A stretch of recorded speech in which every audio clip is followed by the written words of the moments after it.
Hello and welcome to Lesya's How-tos. This is Lesya and welcome to the interview with Catrina Taylor, the self-publishing author of 17 books.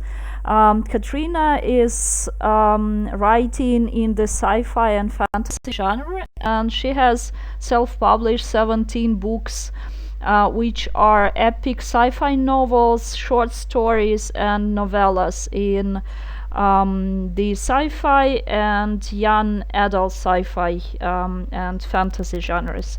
Hello, Catrina, and thank you for being with us today. Hi, happy to help be here. Say hi. Okay, so Catrina, as far as I know, you have started one of the series of yours so that your kids could like it and could read it, right? The young adult teen sci-fi. So could Yes, you please tell a little more about that? sure. It's called Knights of the Immortals. Mm-hmm. I wrote it because my first series, Xerox, in the Xerox universe, deal with very adult themes, very adult situations, and I couldn't allow my kids to read most of them, and since my kids are under 10 at the time I was writing them.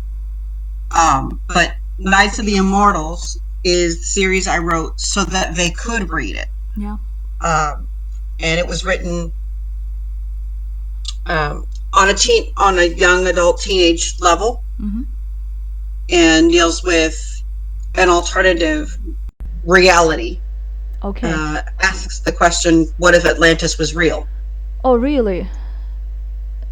And what would it mean for today? Okay, and what do you think it means for today?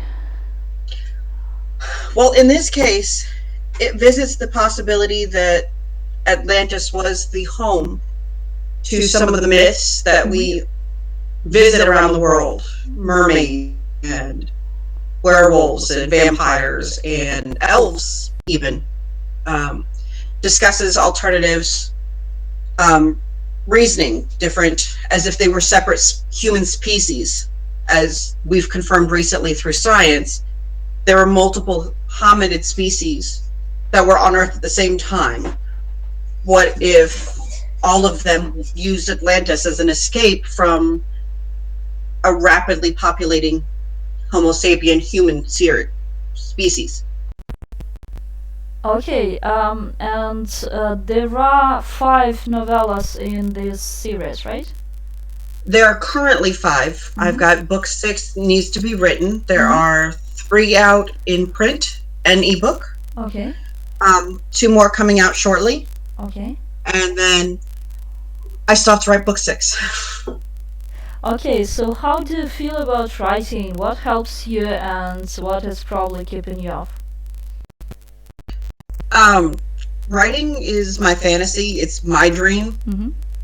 So it brings me a lot of peace and a lot of joy to be able to create. It almost doesn't matter what I'm creating, but even more so when I'm writing books. Okay, and what made you start writing? Stress, actually. I originally started off freelancing many years ago, when my children were first born, and it was, we needed a second income at the time, and I had very little, very tiny ones. My son still needed extra support. He was premature, so he came home on oxygen, so we had all of that. There wasn't a whole lot I could do besides write from home, so that's what I started off doing. And then once my husband and I separated, I went from freelancing to books, and I haven't looked back since. So would you say that writing and writing books in general is something that is a good routine for stress release? Oh, absolutely. It for stress release, for relaxation, for those of us who are creative minded. It's a fabulous outlet for playing in any fantasy world that you want to create. which tends to help you escape from whatever's going on that's bringing you stress. Okay. Do you have any routines to help you write? Probably like Hemingway, I think, had this tradition of writing at least for 15 minutes a day. I get up 2 hours before my children wake every morning, Mm-hmm. and I get them at 6, and I'm up by 4 every morning. At that point, I spend those 2 hours writing. Really? So you write 2 hours each day? Mm-hmm. Well, each morning, I often go back to it throughout the day, but at least 2 hours are committed to writing each day. That is, well, that is a lot of commitment. It's also a lot of fun, and it's so quiet before the day really begins. The best time to take advantage of it. Okay. Do you think your children help you with inspiration? Every single day. I don't think they know it, but every single day. Sometimes it's the laughter, or they'll make some silly statement that I just goes, that should be in a book. And then funny, it finds its way there. So are your children actually the characters of a book? They are not the actual characters now. Mm-hmm. They have, as well as their cousins, have all inspired different characters in this series. Mm-hmm. In different ways. Most of them have been inspired physically, Mm-hmm. not so much as in personality, because you're taking a character, you're putting them into a different universe, so it's very, very hard for a person's personality to carry over to the pages. Mm-hmm. But when I, for example, described the main character of the Night series, Sarita, I could be describing one of my nieces. In its companion series, which should also be out hopefully this summer, there's a character that, as I describe her, I could be describing my daughter. Mm-hmm.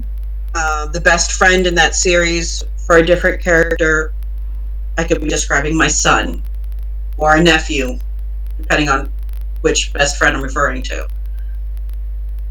But physically, only. Personalities, they're so different. They face different situations and different obstacles to overcome. Mm-hmm.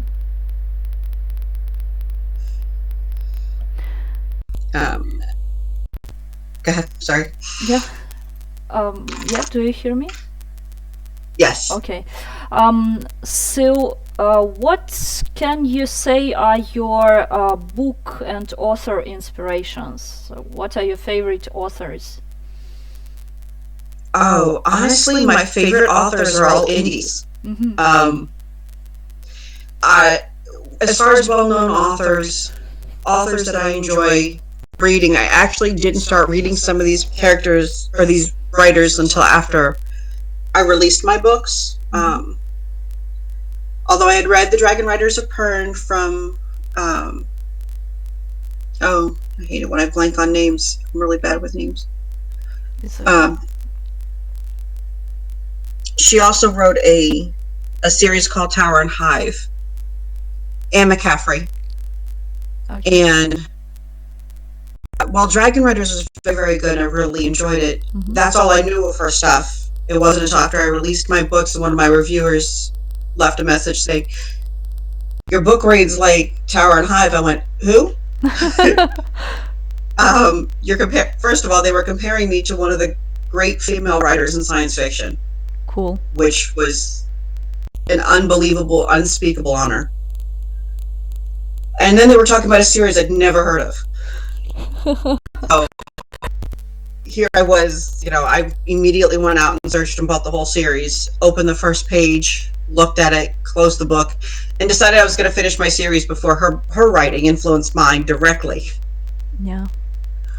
But Anne McCaffrey is someone I really like. I'm starting to get into Heinlein, Mm-hmm. and as far as well-known authors go, Mm-hmm. I'm also starting to get into.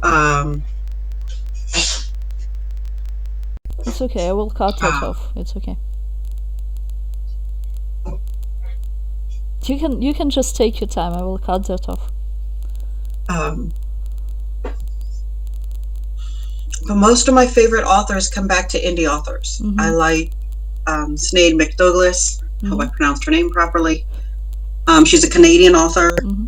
She writes contemporary stories. They're not your typical romances. They don't really fit into a category, which might be why I like her writing so much. Mm-hmm. And then there's Catherine Stovall. She writes horror and darker stuff. She's really fabulous at painting pictures and giving people a visual that you really need to find in a good book.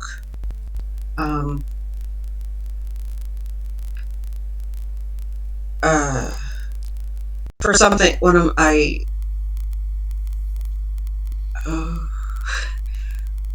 so many names that are coming to mind when I think of my indie authors. Emra writes with a whole lot of kick to her writing, just energy all the way through. Melissa Ayres writes science fiction romance that will tug on your emotions. And these are all indie authors that really introduced me to the concept that not only could you be an independent author, but you could do it the right way and do it well. And, prior to that understanding, you always have to fight that stigma of being an independent author until you get to know people who do it and do it right.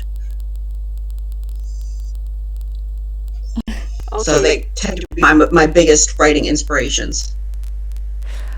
Okay, probably you can give some tips for someone who is just starting off, and probably this person who is now watching this video wants to write his or her first book. So what will be your tips to this person?